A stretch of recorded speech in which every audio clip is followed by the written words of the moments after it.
2021 was a pretty slow year for video games. It feels like ever since Cuphead's DLC got delayed, it's only gone downhill because of COVID-19, who is now also a Final Fantasy XIV character. But in spite of that, there were still quite a few solid titles from last year. Lost Judgment gave us some of the best combat the Yakuza franchise has ever seen. Nier Replicant was still enjoyable even though it's really an 11-year-old game. Resident Evil 8 was really fun to watch, and Persona 5 Strikers was one of the hardest games I've ever played, because it was really hard not to fall asleep. The one thing all these games I just mentioned have in common is that you've probably played them too, or at the very least heard of them. But when I say that NEO The World Ends With You is my favorite JRPG that came out last year, your reaction is most likely going to be, well, that's a weird way to say Tales of Arise. NEO TWEWY is the sequel to the cult classic RPG for the Nintendo DS TWEWY, where you play as this guy who's kind of an asshole, but in the process of learning how not to be an asshole, accidentally saves the city from complete annihilation. I'm not making that up. It was also made by this guy and this guy, you may have heard of them. They would also then go on to make the sequel, which was apparently well received, but sold a lot less copies than expected. Now, people seem to think that this is because Square Enix didn't market the game well enough, but I don't know. I personally thoroughly enjoyed all 3 seconds of the game they showed at E3.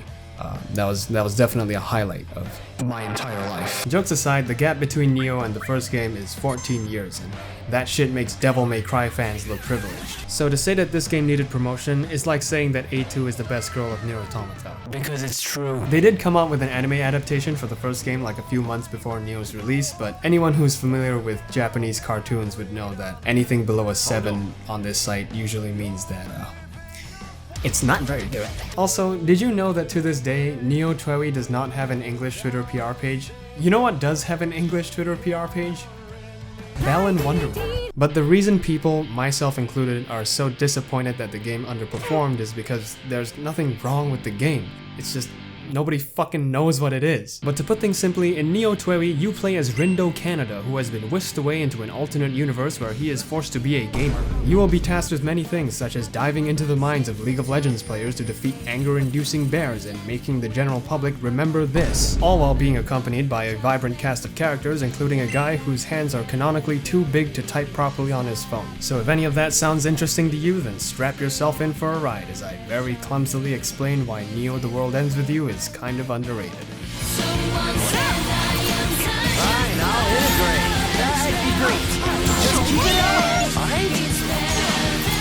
Follow me, yo! Sometimes I need someone to hold me down. Explain me what is justice, what is right. NEO TWEWY's combat is arguably one of the most unique things about the game, but in order to break it down, I will first need to briefly explain how it works. In this world, powers come from these things called pins, and each pin essentially grants you a different kind of attack. And how combat works is that every party member will have their own pin, which gives them one move they can use. Your goal as the gamer is to chain these moves together and keep the combo going as long as possible, and doing so will successfully increase your groove meter, which allows you to unleash an extra powerful attack. The flavor of the game's combat mainly comes from the variety it offers. There are more pins in this game than there are bugs in Cyberpunk. What the fuck? And what this means is that there is an absolute shitload of builds for you to play with. From invoking a natural disaster to literally throwing animals at your enemies, there is no shortage of ways you can defeat bad guys. You can even stop time and pretend that you are a JoJo fan who just saw an unsucked cock.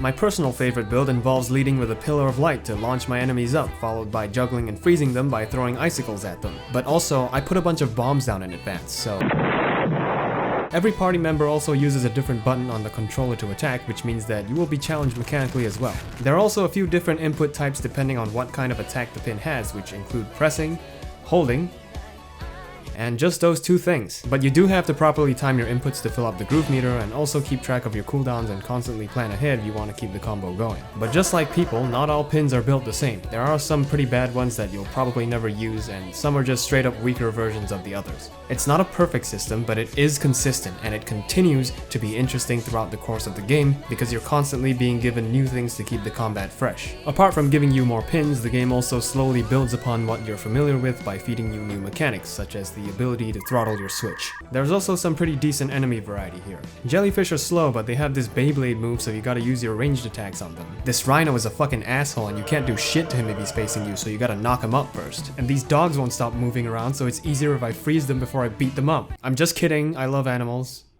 I love to eat them. We've talked a lot about the combat so far, but the truth is that combat is just one slice of the pizza that is this game's gameplay. Every in-game day is structured differently, and you'll rarely ever be spending your time purely on combat. In conjunction with the story, the game throws you a different mission every day, which entails puzzles and interesting activities ranging from trivia to spot the difference. You'll also be making use of your party's overworld abilities to tamper with the minds of the masses, but my personal favorite among them is Sound Surf, which functions as a way to move around quicker, but also fills your groove meter at the start of a battle and adds an accompanying percussion to the music if you physically time your button presses to the beat of the song. This mechanic is strangely addictive, perhaps too much so because there were a lot of times where I just didn't want to continue with whatever I was supposed to be doing because I was too busy rocking out. And while we're on the topic of music, let's just say that I want the music of this game to be injected into my body and leave it at that.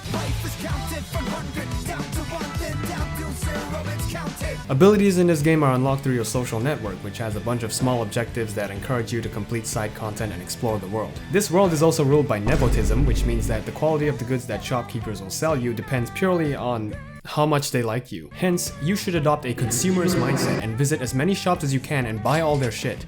Please ma'am, I just wanted to buy this airy skirt for my girlfriend. I have no more money. But as is the case with most JRPGs, gameplay is really only half of the experience. But if you're a story guy, don't worry, because as everyone knows, every game set in Japan where you have friends is just Persona 5. And Persona 5 has a well-liked story, so...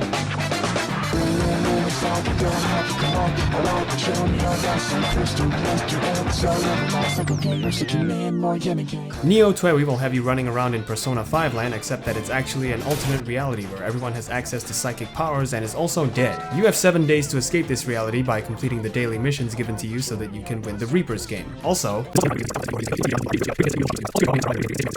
now if all of that sounds confusing to you, don't worry, because none of that shit really matters. This game's premise is strange, to say the least, and if you haven't played the first game, you're gonna have some trouble understanding what the hell is going on and why there are flying men. The overarching plot eventually becomes a lot easier to process, but the strength of the game's writing truly resides in its characters. On the surface, this is a tale about survival. You only have 7 days to live, and if you don't rack up enough points by following the missions, your existence gets erased. Everyone has their own motivations within this reality, and the line between friend and foe will often become blurred. But as you dive deeper into this crazy adventure, you'll start to realize that this story is about more than just a group of people trying to overthrow Kingpin's frat boy cousin. When I first played this game, I thought some of the party members were tropey, that they were probably going to be the same shit I'm used to seeing in like 70% of Japanese media. But the game really surprised me with how self-aware it was and actually used these tropes well. It's crazy, I know. Let's take Nagi for example. When you first meet her, she is kind of just a socially awkward otaku who speaks in Shakespearean English. But after watching her try her best to interact with the people around her and contribute to the team, I realized that there's more to her character, that there's a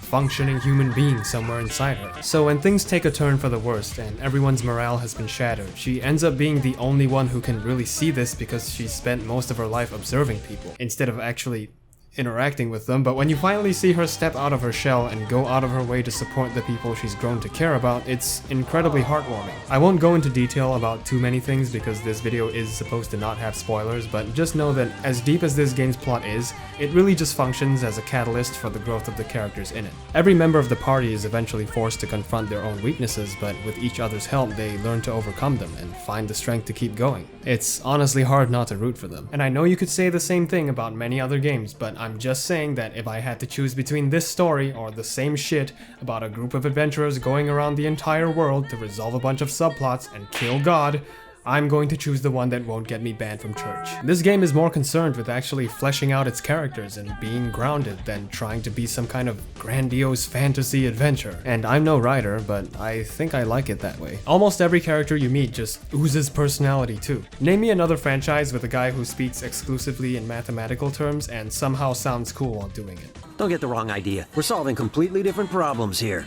But I'll help you subtract some rogue integers. It's quite endearing, really. This is also one of the only games where I actually preferred the English dub to the Japanese one because the localization and performances were just that good. Maybe you missed the memo, but this is supposed to be a team game. And I think the main reason for this is because the characters actually speak like real people instead of always going... Much like its predecessor, Neo The World Ends With You is a story about growth, about stepping out of your comfort zone and not letting other people define your world. Even more so than the first game, Neo highlights things about the human psyche that not many other games do and has some of the most authentic character arcs I've ever seen. And I think this theme is elevated even further by just how well it's incorporated into the rest of the game. Becoming friends with NPCs and completing side content feels meaningful because they make you stronger and show you new things about the game. Combat is at its best when you're constantly trying out new pins and tweaking your builds to create new Black Mage rotations, and the game actively encourages you to do this. This game will probably never get the attention it deserves, but holy shit, am I glad I gave it mine.